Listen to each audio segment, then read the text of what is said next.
જય શ્રી કૃષ્ણ। શ્રીમદ ભગવદ્ ગીતાનો 8મો અધ્યાય અક્ષરબ્રહ્મ યોગ વાંચવા જઈ રહી છું। ઓમ શ્રી પરમાત્મને નમઃ। શ્રીમદ ભગવદ્ ગીતા અથાષ્ટમોऽધ્યાયઃ। અર્જુન ઉવાચ કિં તદ્બ્રહ્મ કિમધ્યાત્મં કિં કર્મ પુરુષોત્તમ अधिभूतं च किं प्रोक्तम् अधिदेवैं किमुच्यते अधियज्ञः कथं कोत्र देहेऽस्मिन् मधुसूदन प्रयाणकाले च कथं ज्ञेयोऽसि नियतात्मभिः। श्रीभगवानुवाच अक्षरं ब्रह्म परमं स्वभावोऽध्यात्ममुच्यते भूतभावोद्भवकरो विसर्गः कर्म संनितः अधिभूतैक्षरो भावः पुरुषश्चाधिदैवतम् अधियज्ञोऽहमेवात्र देहे देहभृतां वर अन्तकाले च मामेव स्मरन् मुक्त्वा कलेवरं यः प्रयाति समद्भावं याति नास्त्यत्र संशयः यं वापि स्मरन् भावं त्यजत्यन्ते कलेवरं तन्तमेवैति कौन्तेय सदा तद्भावभावितः। तस्मात् सर्वेषु कालेषु मामनुस्मरयुध्य च मय्यर्पितमनोबुद्धिर्मामे वैश्यस्य संशयम् अभ्यासयोगयुक्तेन चेतसा नान्यगामिना परमं पुरुषं दिव्यं याति पार्थानुचिन्तयन्।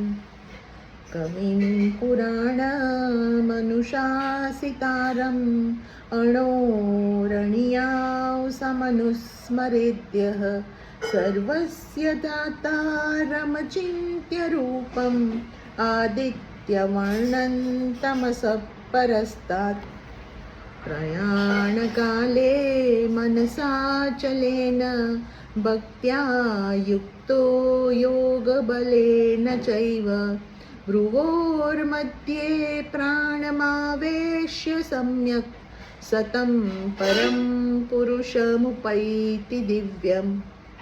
यदक्षरं वेदविदो वदन्ति विशन्ति यद्यतयो वीतरागाः यदिच्छन्तो ब्रह्मचर्ये चरन्ति तत्ते पदं संग्रहेण प्रवक्ष्ये।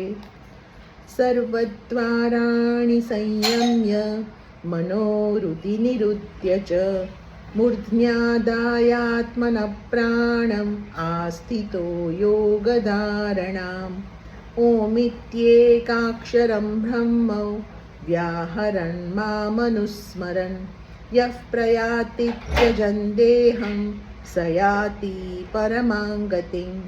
अनन्यचेताः सततं यो मां स्मरति नित्यशः तस्याहं सुलभः पार्थ नित्ययुक्तस्य योगिनः। मामुपेत्य पुनर्जन्म दुःखालयमशाश्वतं नाप्नुवन्ति महात्मानः संसिद्धिं परमां गताः। आब्रह्मभुवनाल्लोकाः पुनरावर्तिनोऽर्जुन मामुपेत्य तु कौन्तेय पुनर्जन्म न विद्यते।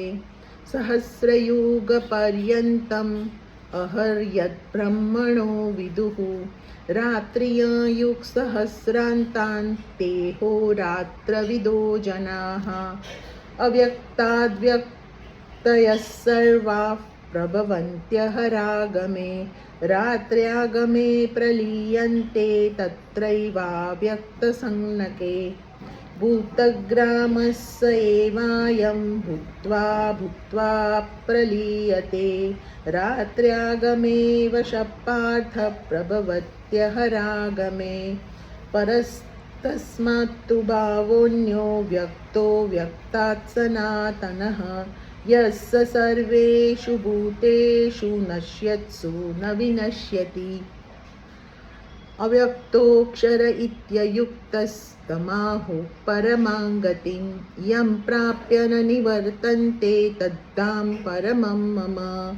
पुरुषः स परः पार्थ भक्त्या लभस्त्वनन्यया यस्यान्तस्थानि भूतानि येन सर्वमिदं ततं। यत्र काले त्वनावृत्तिम् आवृत्तिं चैव योगिनः प्रयाता यान्ति तं कालं वक्ष्यामि भरतर्षभ। अग्निर्ज्योतिरः शुक्लः षण्मासा उत्तरायणं तत्र प्रयाता गच्छन्ति ब्रह्मविदो जनाः। धूमो रात्रिस्तथा कृष्णः षण्मासा दक्षिणायनं तत्र चान्द्रमसै ज्योतिर्योगी प्राप्य निवर्तते। शुक्लकृष्णे गतिहेते जगतः शाश्वते मते एकया यात्यनावृत्तिम् अन्यया वर्तते पुनः। नैते श्रुति पार्थ जानन् योगी मुह्यति कश्चन तस्मात् सर्वेषु कालेषु योगयुक्तो भवार्जुन। वेदेषु यज्ञेषु तपस्सु चैव दानेषु यत् पुण्यफलं प्रदिष्टम् अत्येति तत्सर्वमिदं विदित्वा योगी परं स्थानमुपैति चाद्यम्। ॐ तत्सदिति श्रीमद्भगवद्गीतासु उपनिषत्सु ब्रह्मविद्यायां योगशास्त्रे श्रीकृष्णार्जुनसंवादे अक्षरब्रह्मयोगो नामाष्टमोऽध्यायः। ॐ श्रीकृष्णार्पणमस्तु। जय श्री कृष्ण।